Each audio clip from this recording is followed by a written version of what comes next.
Okay, so in my previous video, I talked to you about how to set up a game plan to go ahead and land your first cybersecurity job in less than, I would say, 45 to 60 days, analyzing over 100 cybersecurity YouTube videos that talks about either how these people landed their first cybersecurity job, how they would either do it over again, or another school or coach like myself would actually advise you in how to make this transition if you were to go ahead and do it right now in 2026, because we all know the market has just gotten a lot tougher and things have gotten a lot brutal. And on top of that, the competition has just gotten more saturated. So how do you differentiate yourself from the rest of the pack?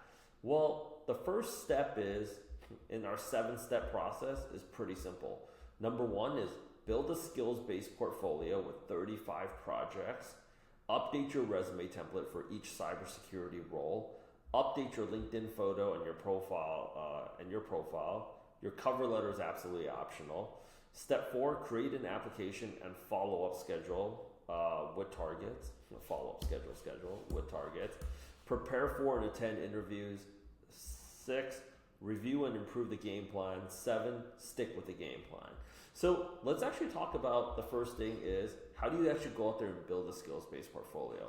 Well, let's actually break down what roles do you qualify for with the Security Plus. You qualify for 7 roles as 7 official titles with Security Plus. Number 1 is Help Desk Analyst, $50,000 to $70,000. Junior GRC Analyst, $70,000 to $95,000.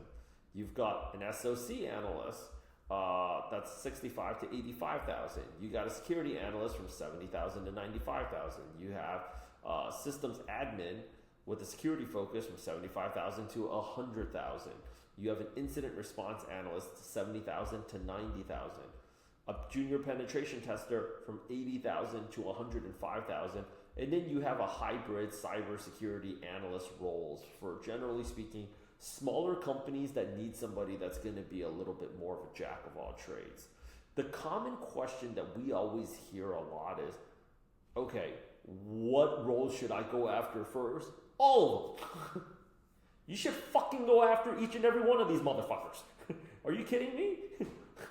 You need to go ahead and set up a schedule. In fact, I'm just going to add it in here right now. You should make a schedule where on Monday, you're going after Help Desk. On Tuesday, you're going to go after GRC. Okay? On Wednesday, you're going to go after some SOC roles. On Thursday, you're going to go after some security analyst roles. On Friday, you should be going after some systems admin role. This is a Friday, right? Because you also need to keep yourself pumped up. On Saturday, let's go ahead and go after incident response. And then on Sunday, you're going to go after junior penetration tester. And then maybe you see a few of these throughout the week, and then you hit it as is. The biggest problem with most people that are going for a cybersecurity role is, I'll tell you what the general blockers that people run into are. They'll say, okay, junior penetration tester is the hardest. Fuck it. I'm going to prove all these guys wrong. I'm going to get that hard-ass job.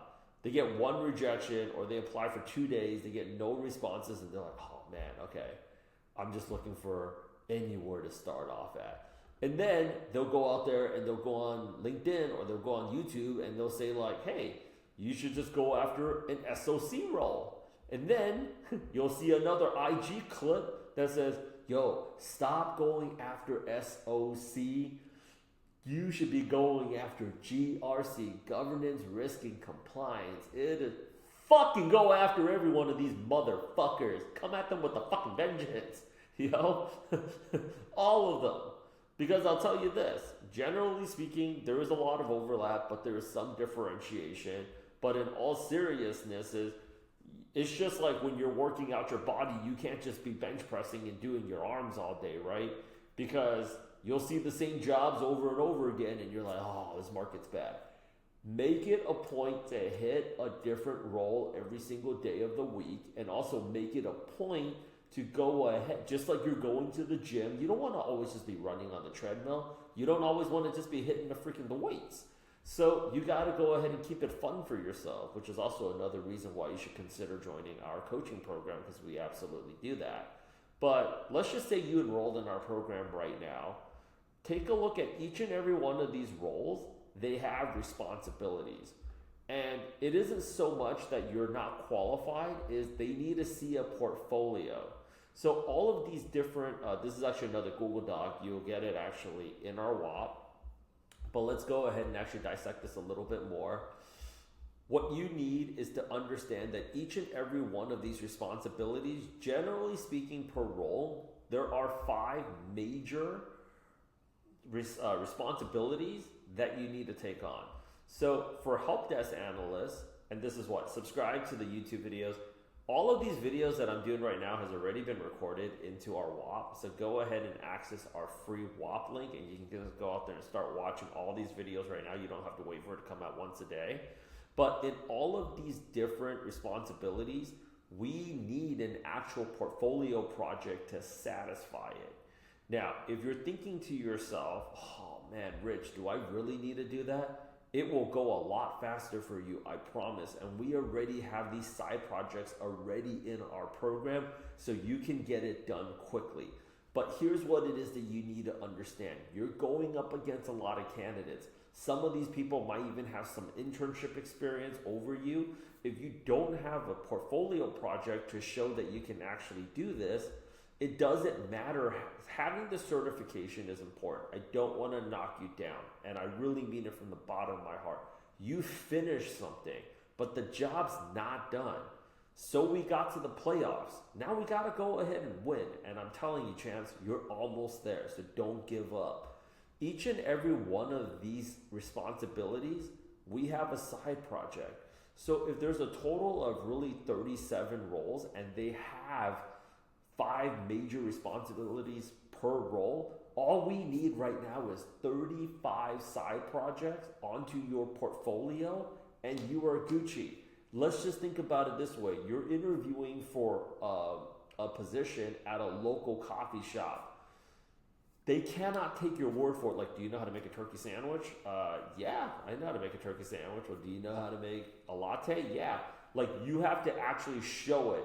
Even if you showed up there in the nicest smile with all the right answers and you answered everything correctly, somebody else that actually has that in their portfolio is going to take that job over you. That means you wasted all of that time applying, preparing for the interviews, interviewing, all just to get rejected and losing out your job to somebody else. So you're not really doing yourself any favors by not getting your portfolio together, because these portfolio projects is going to serve as your ammunition. Now, the next thing that I'm going to talk about is we got to go ahead now and set up your home lab. So that's actually in the next video. If you don't want to go ahead and wait, us dropping, because Google has an algorithm, we can only drop 1 a day. Everything is already in our WAP community, and we already put our link in the WAP link in the YouTube description. And if anything, if you have additional questions, please, please, please do not hesitate to reach out to me on LinkedIn. In the next lesson, we're going to go ahead and talk about the home lab.